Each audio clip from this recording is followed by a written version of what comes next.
Assalamualaikum warahmatullahi wabarakatuh. Perkenalkan, nama saya Fikri Eka Mulia dengan NPM 2022 155000061 dari Program Studi Pendidikan Sejarah Universitas Indraprasta PGRI. Nah, pada kesempatan kali ini teman-teman, saya akan memaparkan materi yang berjudul jenis-jenis sumber daya alam dan lingkungan. Nah, sebelum membahas jenis-jenis sumber daya alam, terlebih dahulu kita perlu memahami apa yang dimaksud dengan sumber daya alam.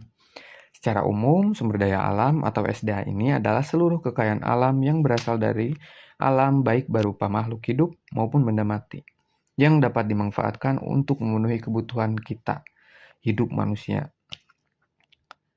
Menurut Suri Negara tahun 1977, sumber daya alam merupakan unsur-unsur lingkungan alam, baik fisik maupun hayati, yang diperlukan oleh kita manusia untuk memenuhi kebutuhan hidup serta meningkatkan kesejahteraannya.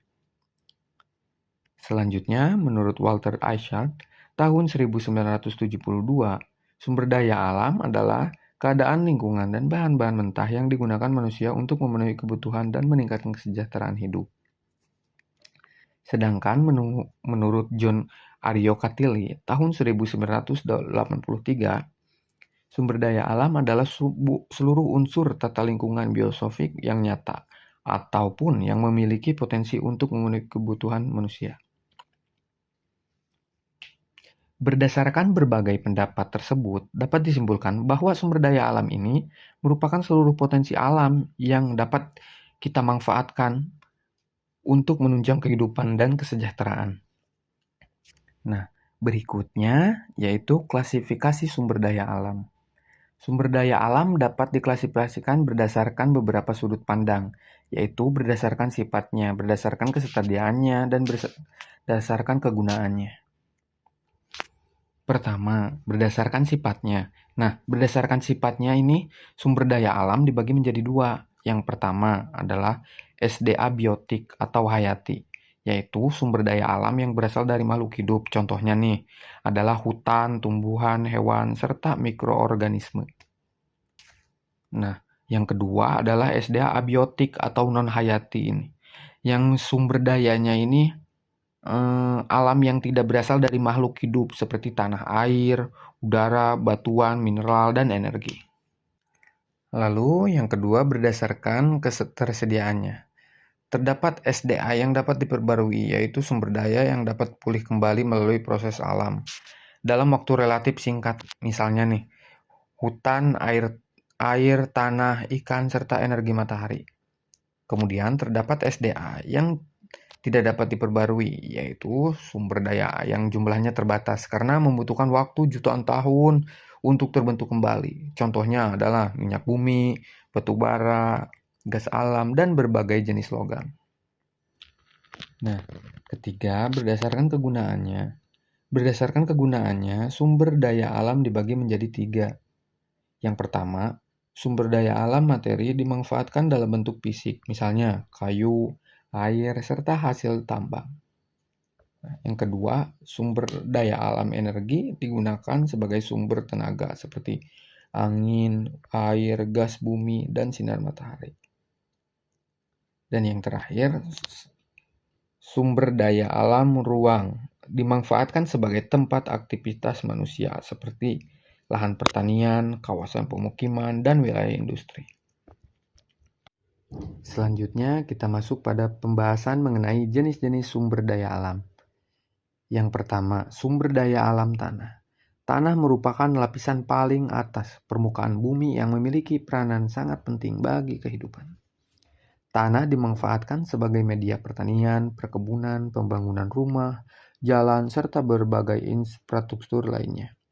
Namun demikian, tanah juga menghadapi berbagai permasalahan, seperti erosi, pencemaran akibat limbah, serta alih fungsi lahan pertanian menjadi kawasan industri maupun pemukiman.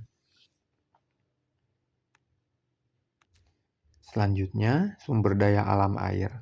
Air merupakan kebutuhan pokok seluruh makhluk hidup. Selain digunakan untuk minum dan kebutuhan rumah tangga, air juga dimanfaatkan sebagai irigasi pertanian, pembangkit listrik tenaga air, transportasi, serta objek wisata.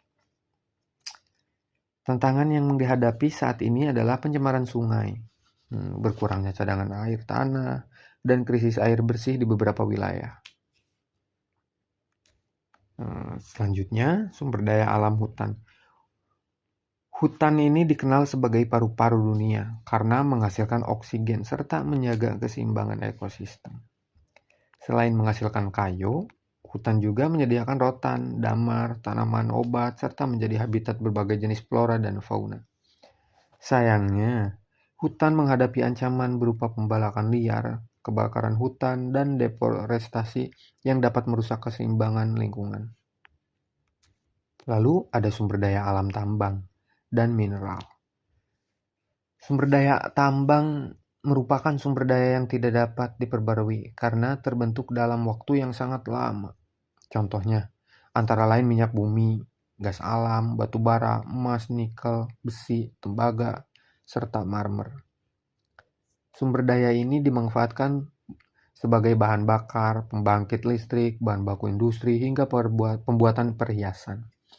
Namun, aktivitas ini juga dapat menyebabkan kerusakan lingkungan, penyebaran udara, dan konflik sosial apabila tidak dikelola dengan baik. Nah, selanjutnya ada sumber daya alam laut.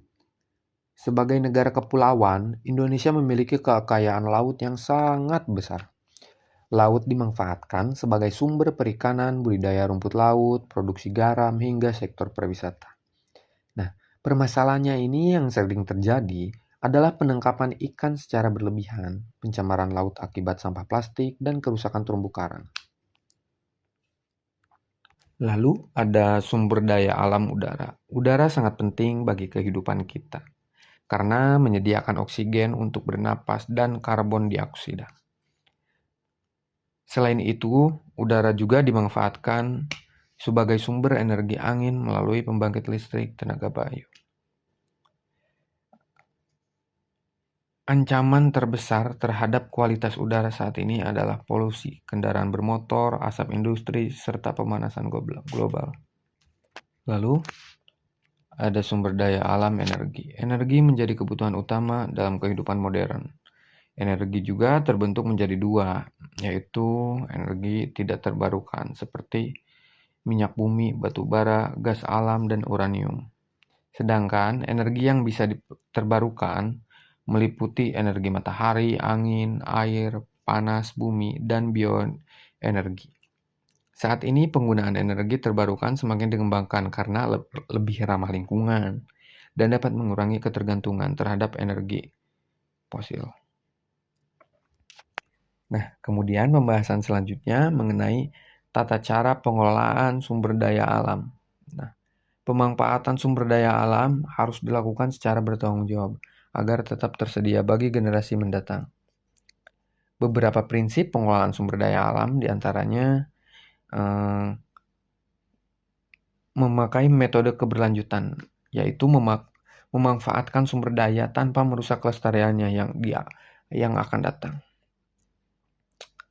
Kedua itu efisiensi.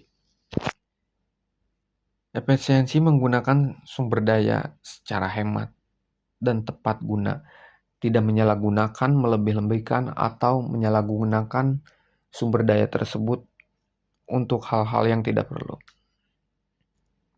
Lalu yang ketiga, konservasi, yaitu menjaga kelestarian lingkungan dan keanekaragaman hayati.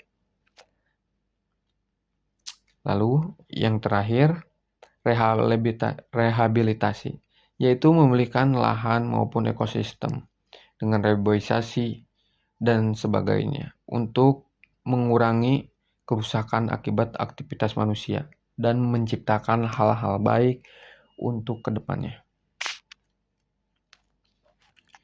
Dan demikian presentasi yang dapat saya sampaikan. Semoga materi yang saya sampaikan dapat menambah wawasan kita, kesadaran kita, pentingnya menjaga sumber daya alam, memperbaiki sumber daya alam untuk generasi yang akan dapat. Dan kita bisa menggunakannya secara bijak. Terima kasih atas perhatiannya. Mohon maaf apabila saya ada kesalahan dengan tutur kata ucap saya, penyampaian saya. Terima kasih atas perhatiannya teman-teman. Wassalamualaikum warahmatullahi wabarakatuh.